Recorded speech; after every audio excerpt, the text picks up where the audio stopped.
नमस्कार साथियों, मैं सूरज यादव। मेरे भाई, फिर से भोजपुरी में पवन खेसारी के बीच एक गाना चोरी का मामला आया है। हाँ मेरे भाई, जो सावन का महीना चल रहा है, भक्ति गाना है। इसमें पवन सिंह का गाना मजनुआ के दुल्हा बनाई, इसी प्रकार से कोई गाना है, आप लोग देख सकते हैं। और खेसारी लाल यादव जी का फूल बेल पाता इस प्रकार से है, जो कि दोनों सेम टू सेम मिल रहा है। म्यूजिक मिल रहा है, स्वर मिल रहा है, लेकिन गाना का लाइन अलग अलग है। मेरे भाई, इसमें कौन चोरी किया है, कौन क्या किया है, मुझे भी नहीं पता, क्योंकि दोनों का गाना सेम टाइम पे पड़ा है।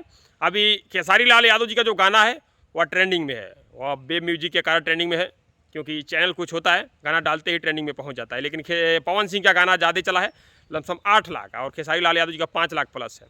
ठीक है मेरे भाई, इसमें कौन चोरी किया कौन नहीं किया मुझे नहीं पता, लेकिन जब खेसारी लाल यादव और पवन सिंह को कोई प्रॉब्लम नहीं है कि हमारा गाना चोरी किया है, ये वो सब कुछ नहीं बोल रहे हैं, तो हमें क्या मतलब है। हमारे भाई, जिसका गाना अच्छा लगेगा उसका सुनेंगे, और आप लोग भी जिसका गाना अच्छा लगेगा उसे सुनिएगा। ठीक है, विवाद मत करिएगा, क्योंकि दोनों कलाकारों को कोई प्रॉब्लम नहीं है, तो भाई हम कौन होते हैं।